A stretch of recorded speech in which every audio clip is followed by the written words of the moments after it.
Vamos meditar na palavra de Deus no Evangelho de Mateus. Evangelho do Senhor Jesus, segundo Mateus escreveu, né? Capítulo 11.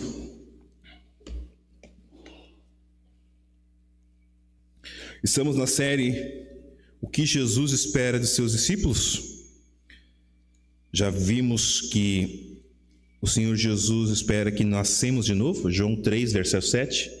Ele nos diz um mandamento que é necessário que nasçamos de novo.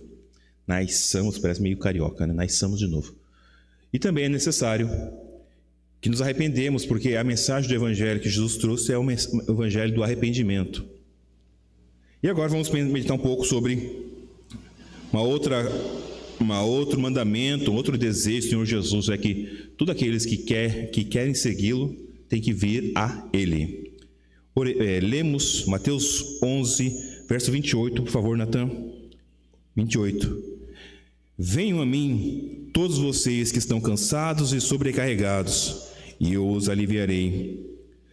Tomem sobre vocês o meu jugo e aprendam de mim, porque sou manso e humilde de coração, e vocês acharão descanso para a sua alma, porque o meu jugo é suave e o meu fardo é leve. Oremos. Obrigado pela atuação da palavra, Deus. Nos colocamos aqui agora nesse momento, pronto a te ouvir, pronto a sair fortalecido. Que o Senhor, através do teu Santo Espírito, Espírito que inspirou Mateus a escrever, nos ilumine agora. Nós oramos assim, por nosso Senhor Jesus Cristo. Amém. O Evangelho do Senhor Jesus. Mateus, Marcos capítulo 1, versos 14 e 15, nos fala aqui o Evangelho que Jesus pregou, é o Evangelho do arrependimento. Se arrependam, porque é chegar no reino dos céus. Um dos primeiros encontros que o Senhor Jesus teve com alguém não crente, Nicodemos, Jesus deu uma ordem falando, é necessário nascer de novo. E essas são dois mandamentos do Senhor Jesus, de duas coisas imperativas de quem quer seguir o Senhor Jesus, que me parece, eu sinto às vezes, que traz um certo peso ao nosso coração. Não sai algumas dúvidas, será que eu nasci de novo? Conversando com uma irmã da igreja esses dias, será que eu tenho o Espírito Santo, pastor? Eu falei, tem. Não sei se eu me converti ao tempo, se eu me arrependi mesmo para receber o Espírito Santo. Nos parece, ainda mais nós que cremos, né, a nossa base de salvação é a fé. Não é nada experimental, nada experiencial, nada que saia de nós como qualquer um dom que expresse salvação. Mas a salvação que nós temos é pela fé. E muitas vezes, eu não sei se você se pega pensando, afinal de contas você tem certos desejos, algumas vontades, algumas ações, algumas reações que parece que você não nasceu de novo. Não, né? Parece que muitos da igreja não nasceram de novo. Eu fui ter esse momento em reflexão, irmãos, em 2016, onde eu me vi apegado mais ao pecado do que a palavra de Deus. Quando eu me vi e falei assim, mas como que eu vou viver a santidade que Deus espera que eu viva? Como que eu vou ser aquilo que Deus me criou para ser? Afinal de contas, Deus fala, sede santos, porque eu sou santo. Ah, meu irmão, se tem um dos atributos de Deus que me traz espanto é santidade. E quando essa santidade é expressa numa pessoa que viveu tal como eu vivo, tem as necessidades que a humanidade tem, na verdade, Jesus. Ele conseguiu viver 30 e alguns anos, por mais ou menos, nessa terra, num mundo tal perdido, tal como é o nosso hoje. As pessoas dizem que o mundo está indo para a decadência. Não, nós já saímos um pouco da decadência e estamos voltando ao que já foi na época de Jesus. A pauta que nós vemos nas televisões hoje, nos jornais por aí, é a pauta que tinha na Grécia e na Roma Antiga. Jesus viveu nesse mundo de uma forma que é difícil.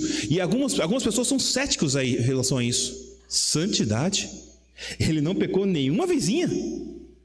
Aí começam a querer apontar as falhas do Senhor Jesus, mas ele se irou. Não, mas ele não pecou. Ele guardou a casa do pai. Ah, mas ele desobedeceu pai e mãe, sim, mas porque ele tinha um mandamento, ele tinha uma ordem de estar na casa do pai dele. Maria e José entenderam isso depois. O Senhor Jesus viveu nessa terra sem pecar. Ele viveu nessa terra do nascimento até a sua morte e ressurreição, sem passar por aquilo que eu e certamente muitas pessoas cristãs, piedosas, sinceras, passam, que é o temor do pecado, o temor da queda. As incertezas de salvação. Nós ensinamos a perseverança dos santos, né? De uma vez salvo, salvo para sempre. E as pessoas não compreendem essa doutrina e começam a querer botar julgo sobre fiéis, gente humildes, crentes, piedosas, fervorosas. E à medida que ela pecou, tu assim, não, tem que se arrepender para tu ser salvo de novo. O que a realidade me mostra que é difícil viver essa vida arrependida dos pecados constantemente. Muitas vezes parece que a palavra de Deus traz mais peso do que alívio. Pense você sobre a sua vida. Pense quantas vezes nós repetimos as mesmas orações em orações de contrição. Vencemos o pecado? Parece que não. Eu continuo mentindo, roubando, adulterando, enganando. As ações parecem que não mudaram. Mas a Bíblia nos fala que é necessário nascer de novo. E nascer do Espírito. Né? Nascer do Espírito. É necessário arrependimento. Porque sem arrependimento não vai ver o reino dos céus. E alguém te fala o seguinte: você não é crente? Esse tipo de pensamento o crente pode ter? Já passaram por isso, não? Você faz alguma coisa, mas e diz que é crente. E a minha situação, estou vivendo uma fase de transição que é pior ainda, porque eu não tenho nem nome mais, né? Porque ninguém me chama mais. Ô Jackson, né?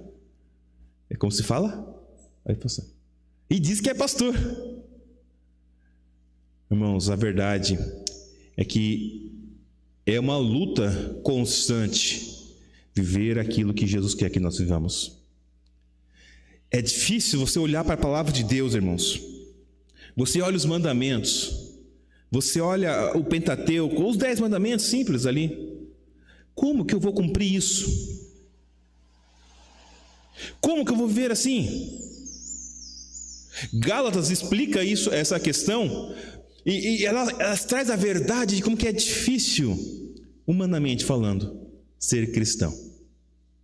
John Stott nos fala que se você quer uma religião confortável, o cristianismo não é a tua religião. O cristianismo é luta, é batalha. E é mais do que as pessoas têm ideia por aí, que as pessoas dizem a batalha espiritual contra o Satanás, contra as hostes da maldade. Sim, existe a batalha. Mas acredito que a pior batalha, a batalha mais ferrinha que nós travamos todo dia é qual? A interna. Nossos pensamentos, os nossos desejos, nossos anseios, o nosso busca por autossatisfação, o sucesso, né? Ser bem sucedido, olhar para trás e dar aquele testemunho que um dia nós vimos por aí, né? Eu era assim, assim, assim, hoje eu sou assim. Eu venci, eu era estagiário quando comecei há 5 anos atrás, agora eu tenho uma multinacional. Essa luta que nosso coração batalha constantemente. Eu vi agora uma frase no comentário de Barclay, citando um Plummer, eu não sou bom em inglês, tá? Que ele fala que o evangelho, ele não reside na razão, no cérebro, ele reside aonde? No coração. A batalha que todo cristão enfrenta é no coração. E aí vem uma afronta para mim e para muitos da nossa tradição, que querem resolver tudo aonde? Aqui. Teologicamente respondendo. Racionalmente respondendo. Aí pergunta assim, faz sentido para você? Não, faz sentido para mim. Mas a fé cristã, ela não se move pela razão. Ela não se move por quantos livros nós lemos ou quantos conhecemos de teologia. Ela não se move se a gente lê a Bíblia 2 ou 3 vezes por ano ou todo ano lê ela capa a capa. Porque a batalha não se resume aí, irmãos. A batalha resume ao coração. Nós temos que nascer de novo, mas é onde? É no coração. O arrependimento tem que partir de onde? Do coração. A verdade de ser cristão é que nós batalhamos constantemente contra isso. Todo ser humano batalha contra isso. Senhor Jesus, ao proclamar essa palavra conhecida por mim e por você, e eu já até preguei aqui na Betel esses dias, eu estava procurando esses dias as mensagens que eu já trouxe na Betel, está lá, você pode pesquisar, está lá essa mensagem, Mateus 11, 28 ao 30. Jesus disse, vem a mim, está lá a mensagem, foi em março desse ano. Mas eu estava relendo o texto, e eu quero meditar um pouco no contexto de Jesus falou. Você com a Bíblia aberta, por favor, olha no versículo 20 do capítulo 11, o que diz. Então Jesus começou a repreender as cidades nas quais ele tinha feito muitos milagres, pelo fato de não terem se. Eles viram o milagre, mas não se arrependeram. Ai de você, Corazim! Ai de você, Betsaida! Porque se em Tiro ou em Sidom tivesse operado os milagres que foram feitos em vocês, há muito que elas teriam se arrependido, com pano de saco e cinza. Mas eu digo a vocês que no dia de juízo haverá menos rigor para Tiro e Sidom do que para vocês. E você, Cafarnaú, que pensa que será levado até o céu, será jogada no inferno, porque se em Sodoma tivesse operado os milagres que foram feitos em você, ela teria permanecido até o dia de hoje. Mas eu digo a vocês que no dia de juízo haverá menos rigor para a terra de Sodoma do que para você. Por aquele tempo, Jesus exclamou: graças te dou, ó Pai, Senhor do céu e da terra, porque escondeste essas coisas dos sábios e instruídos e as revelaste aos pequeninos. Sim, ó Pai, porque assim foi do teu agrado. Tudo me foi entregue por meu Pai. Ninguém conhece o Filho a não ser o Pai, e ninguém conhece o Pai a não ser o Filho, e aquele a quem o Filho quiser revelar. Esse é o contexto que Jesus fala: venham a mim, todos vocês que estão cansados e sobrecarregados, e eu vos aliviarei. Venham a mim, todos vocês, porque o todos é muito interessante. É um convite que o Senhor Jesus espalha a qualquer um que estiver ouvindo. Não necessariamente precisa estar no judaísmo, no farisaísmo, saduceu, presbiteriano, assembleiano, quadrangular. Você não precisa ter aquela vida bonitinha, moralmente falando, para responder ou para ouvir o chamado do Senhor Jesus. Jesus não chama você porque você tem a melhor Bíblia de estudo no mercado. Jesus não chama você porque o seu repertório musical é louvor o dia todo. Jesus, quando ele vem ao mundo, ele vem trazer o evangelho do arrependimento e o nascer de novo a quem? Aos santos que estavam lá na sinagoga? Também é. Mas o padrão que Jesus procura são pecadores que chamam ao arrependimento. Diz o Senhor Jesus de outra feita: não são os que precisam de médico, né? Se eu encontro que em mim não há erro, mal algum, se eu falo para Deus, negou do Salmo, né? Vê se há em mim algum caminho mau, e eu sei que o Senhor não vai encontrar, porque eu sou justo. Não são a esses que conseguem ouvir o chamado do Senhor Jesus, mas são pessoas que sabem a dificuldade que é cumprir os requisitos para entrar no céu. Gente, se você pegar os mandamentos, o Pentateuco, um livro do Salmo, um Salmo, por exemplo, por aí, você assim, eu vou viver isso aqui na íntegra, 24 horas por dia, 7 dias por semana, 52 semanas no ano. Não dá. Não dá. Porque se fosse isso, se nós conseguíssemos tal façanha, se o homem, após a queda, tivesse tal poder de ser tão regrado ao ponto de cumprir todos os mandamentos, não precisaria de Jesus Cristo.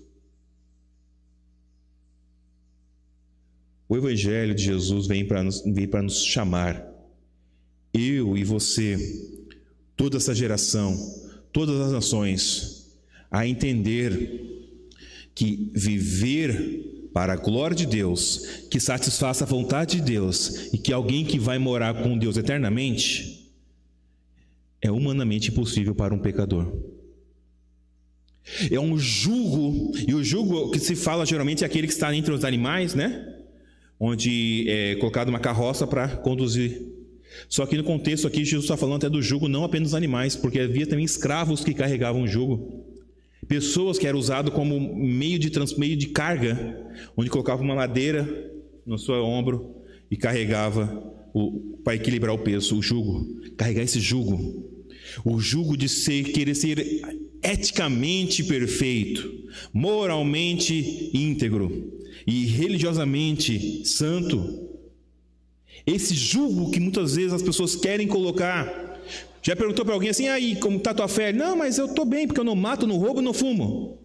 Então, logo, meu lugar é o céu. Sabe, de querer carregar isso e assim, Deus, você tem que me aceitar porque eu tenho isso, eu faço isso, eu sou nisso, eu sou bom. Se você parar para refletir no que Deus exige, você vai ver que não dá para fazer. Se parar para pensar que muitas religiões querem colocar sobre as pessoas, você vai ver que não dá para cumprir. E muitas vezes, se você parar para ver o que você se cobra como religioso, você vai dizer que você está indo além do que você pode fazer. Por quê? Porque muitas vezes nós não temos a noção que somos pecadores. Jesus vem então para se apresentar como alguém que ajuda o cansado e o sobrecarregado. Jesus vem para nos auxiliar a vencer essa dificuldade que temos. Qual a dificuldade? De querer cumprir toda a lei, de querer ser evangélico. Essa dificuldade é tremenda. E ele fala: venham a mim, todos vocês que estão cansados e sobrecarregados, e ele, da parte divina, aliviará. Como que ele faz isso? Como que ele fez isso? Morrendo na cruz pelos nossos pecados, pagando o preço que nós não conseguimos pagar, ressuscitando ao terceiro dia. Quando Jesus chama, e aqui ele está chamando enquanto antes vida e pré-cruz, né? Ele chama sabendo o que ele faria. Venham a mim, venham crer em mim, venham me conhecer, mas a mim. Parem de ficar brigando por placa de igreja, por tradições, mas sejam centrados em mim. Cristo é o centro da salvação. Cristo é o centro da vontade de Deus. E a vontade de Cristo é fazer a vontade do Pai, salvar os pecadores arrependidos. Continua o texto: tomem sobre você o meu jugo e aprendam de mim, porque sou manso e humilde de coração, e vocês acharão descanso para sua alma. Tem um salmo que o salmista diz assim: por que está batido a minha alma? Por que te perturbas dentro de mim? Se você começa a compreender o quão distante nós caminhamos enquanto longe do Evangelho de Cristo, caminhamos distante para Deus, a sua alma tem que se perturbar com isso. A sua alma tem que, mas o que eu vou fazer? E na verdade, o Eclesiastes, não me lembro o capítulo agora, irmão, mas ele diz que Deus colocou no ser humano esse desejo pelo sobrenatural. E você percebe que o ser humano consegue fazer uma religião do nada, né? Ele consegue pegar um político e fazer uma religião. Ele consegue pegar a criação e fazer uma religião. Ele consegue pegar ter barba e fazer uma religião. Tudo vira religião para o ser humano. Por quê? Ele está sempre em busca daquilo que está além da sua compreensão. Ele está sempre em busca além. Então, o Evangelho vem para nos mostrar que essa satisfação transcendente, esse sobrenatural que todo ser humano precisa é quem? Jesus Cristo. Jesus nos chama: tomem sobre você o meu jugo, e o jugo do Senhor é leve. Por quê? Porque o fardo ele já levou, o peso ele já carregou, a vitória já conquistou. E acharão descanso para a alma de vocês. Verso 30, porque o meu jugo é suave e o meu fardo é leve. Cristianismo é a religião mais difícil do mundo, porque ela é uma religião, não é batalhas externas, mas são batalhas internas que nós vivemos todo dia. E por que ser cristão é carregar um leve fardo, um leve peso? É porque você deposita a tua salvação, santificação, a tua vida ética, moral, a tua vida religiosa aos pés de Jesus Cristo. Deus, Jesus, eu preciso de ti. Eu tentei amar a minha esposa por minhas próprias forças, eu falhei. Mas o Senhor pode me ensinar a fazer isso. Eu tentei educar meus filhos, porque pelos preceitos que eu aprendi com meus pais, e errei. Mas tu pode me ensinar a ser bom pai.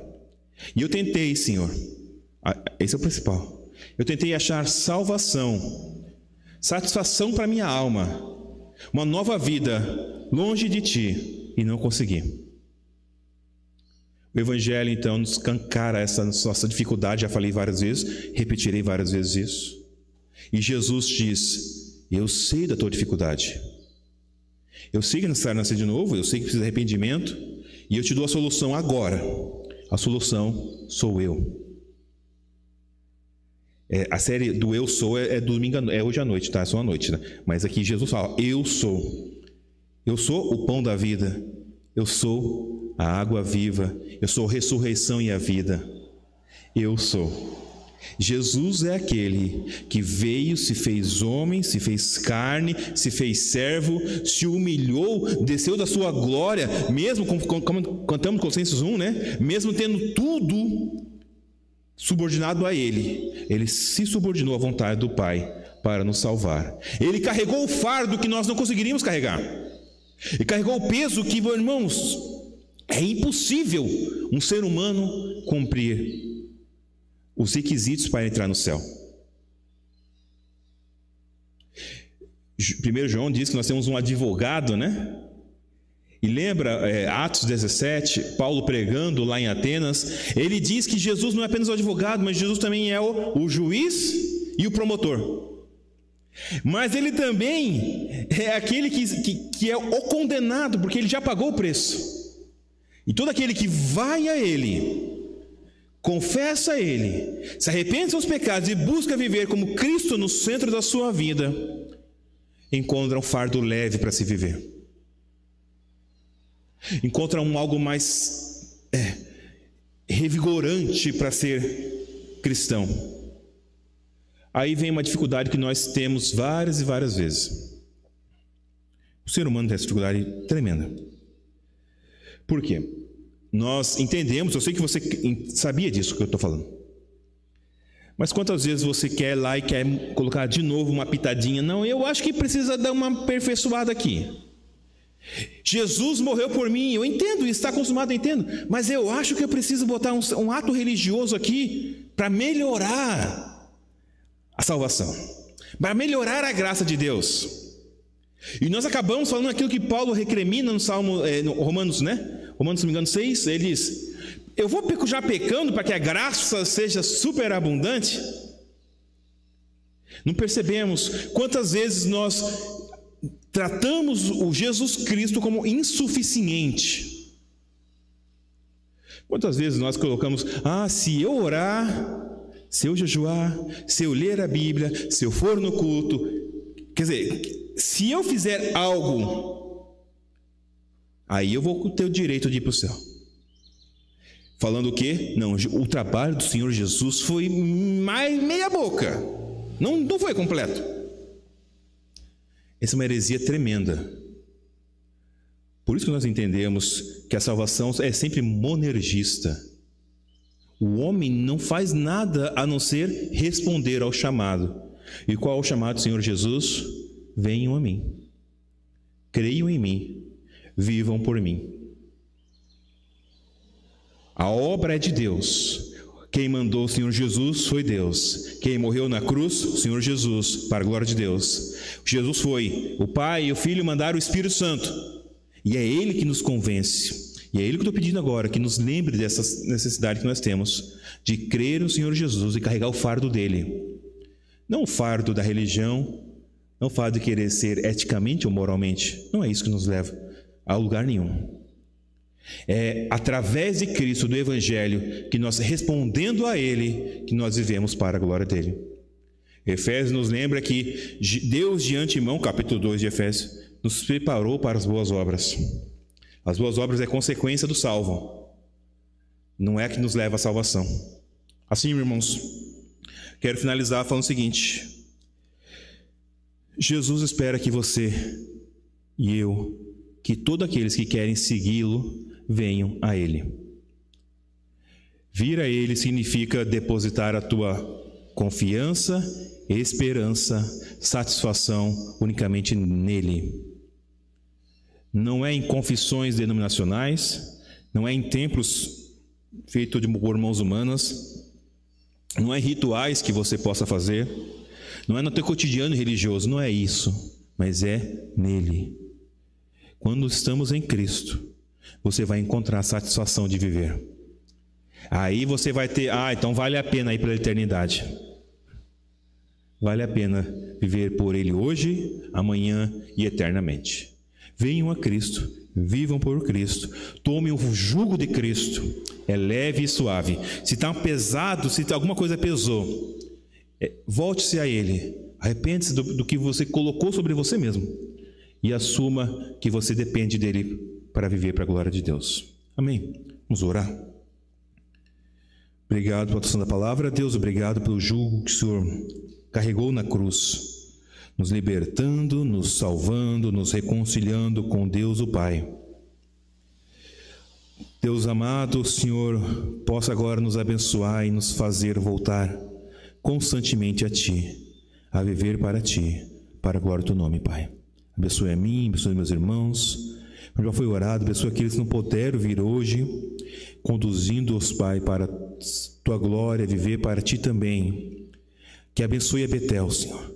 Eu já quero aproveitar para orar os nossos propósitos de oração que estão ali colocados no papel, mas sabemos que só o Senhor pode responder. Nos abençoa, ó Deus, nos ajuda a cumprir a Tua obra, a trabalhar para a glória do Teu nome, nos ajuda a ser uma igreja viva, evangelizadora, que prega o Evangelho de Jesus Cristo e mais nada. E que possamos ver vidas, famílias, corações restaurados e transformados nesse lugar. Em nome de Jesus nós oramos, Pai. Amém. Amém. Deus abençoe a todos. Vamos tomar um café?